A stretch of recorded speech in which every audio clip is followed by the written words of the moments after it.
1998, when Hugo Chavez was first elected president of Venezuela, he discovered that Venezuela's gold, once again, was in European hands, courtesy of the world's financial institutions. Journalist Eva Gollinger has written about the country's finances for years. The International Monetary Fund, the World Bank, told the Venezuelan government that in order for them to be able to secure loans and to prosper in the long term under this new type of neoliberalism, they needed to send their gold to be stored in banks outside of Venezuela. With gold brick in hand, Chavez began a campaign to explain to the people of Venezuela why he believed it was a bad idea for the gold to be out of the country. All told, 211 tons of bullion, worth some $11 billion, was held by foreign banks. And it wasn't until President Chavez realized that Venezuela's gold could be in jeopardy, being stored in banks in the United States and in Europe where there were extreme financial crises occurring, that the gold of Venezuela could somehow be used by these banks to cure their own internal financial woes. Gold expert John Embry says Venezuela's demand set off a small panic on the gold market. Venezuela's gold clearly was not allocated, that is, set aside in a vault with Venezuela's name on it. It took a long time. And I mean, it put stress on the market because they had to go out and find enough gold to ship this, and it wasn't a large amount either. Chavez kept the pressure on. 6 months later, the government threw a grand parade to welcome home the first shipment of Venezuela's gold.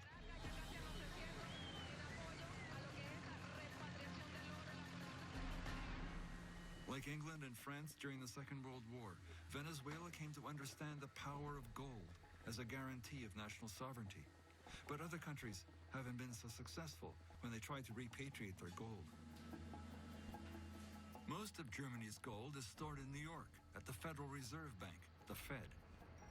But when the Bundesbank, the German central bank, asked to see their gold in 2012, the Fed appears to have refused access, citing security concerns. Now Germany's asking for the gold back. Eric Sprott is convinced most of the German gold is gone. Well, it's obvious they don't have all their own gold. I mean, they basically said that. We have some gold in our vaults and we have some gold elsewhere. And I don't think it's defined even how much they have in Germany. I would bet that the Germans don't have access to the gold they think they own. Canadians, too, may be in for a shock. The nation's central bank boasts a modern headquarters that has won architectural awards, but no prize would be awarded for how they have managed the best-performing asset of the last decade. The Canadian answer to "where's the gold" is simple. Except for a few bars, it's gone. All gone. Despite its international reputation for gold mining and mine financing, Canada has sold off its multi-ton gold reserve over the last 3 decades.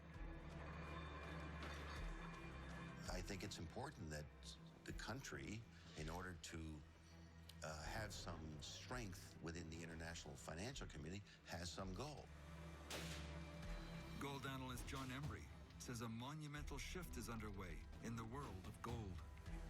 What people in the West don't seem to realize, I think they're making a ghastly mistake, is that the people in the East, the Chinese, the Vietnamese, Indians, Russians, they delight in this opportunity to buy the cheap gold. So it's going west to east. And as an old adage, gold goes where the wealth is being created. I mean, it doesn't say a lot about the future of the West. Behind the castle walls of the Royal Canadian Mint, modern alchemists are casting gold ingots and 1-ounce golden leafs to feed the growing hunger for gold. In each century, the stakes for gold get higher. In the 20th century, gold became the ultimate guarantee of sovereignty, paying for world war and mass murder.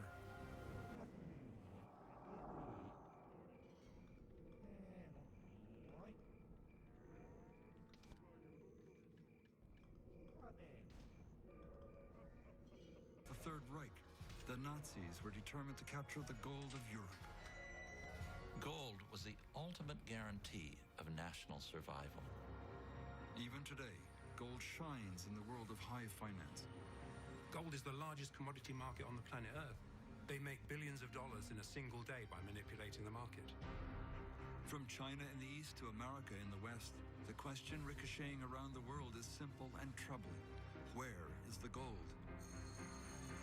Is America's gold in Fort Knox? And if so, who really owns it? I think you have to assume that all the gold's not there. How is it possible that for every 100 ounces traded on electronic exchanges, there may not be even 1 ounce of real gold backing it up? The term Ponzi scheme comes up. The customer or client thinks he or she has something, but doesn't. There's not a lot of it. All the gold ever found would only create a cube 70 feet by 70.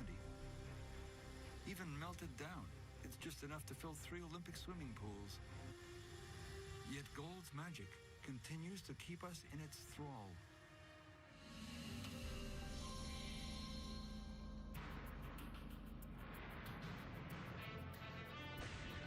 When Moses descended Mount Sinai to deliver the 10 Commandments, he flew into a rage, finding his followers worshiping gold, a golden calf.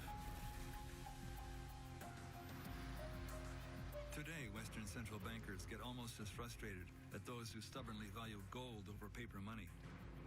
While India, China, and Russia buy gold by the ton, the big Western nations would prefer gold remain in a museum. Here on Wall Street at the American Museum of Finance, the precious metal is commemorated by a solid gold Monopoly set. But museum director Richard Silla is not so sure that gold's day is done. The golden rule is really those who have the gold rule.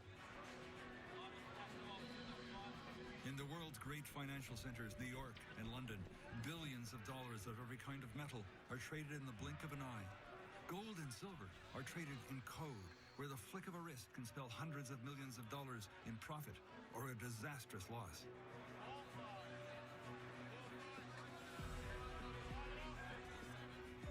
Andrew McGuire has moved in that world as a precious metal trader for decades.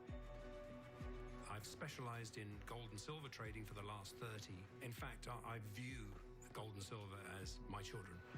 I know everything about the gold and silver market. I know why they move, and I know who's behind it. The drama revolves around bullion banks, giant international banks licensed to deal in gold and silver. McGuire says that week after week, some gold and silver traders bragged about how they used insider trading to manipulate the price of silver and gold. But it was a bottle of champagne that drove McGuire to become a whistleblower. When I see somebody celebrating with a 1,000-pound bottle of champagne because they're high-fiving each other because they took the price of silver down, on the other side of that are real people with real lives. What set me off was the realization that when you manipulate a commodity, such as silver or gold or corn or oil or whatever it might be, it has a real-world impact. McGuire says those market fluctuations don't just hurt investors, but they can have a devastating impact on mining communities in countries like Bolivia. Many point to the drop in the price of silver in 2008, from $21 an ounce to less than $9, as a prime example of market manipulation. Entire communities lost their jobs, and in some instances, there were suicides. And that really, really got to me, and I thought, you know, something has to be done here. Gold mines are just as vulnerable to market manipulation. Extraction of the precious metal from the ground has changed little in thousands of years. To produce 1 ounce of fine gold requires an average of 38 man-hours, 1,400 gallons of water, and liters of cyanide. In South Africa, 400,000 men, 90% of them black, toil in mines deeper than 2 kilometers in temperatures greater than 130 degrees. The history of gold is stained with the blood of those who toil for it. Its dark power has been used for centuries to finance everything from war to mass murder. Historian Duncan McDowell. Countries with gold were countries that wouldn't be pushed around, that could fight wars, that could build up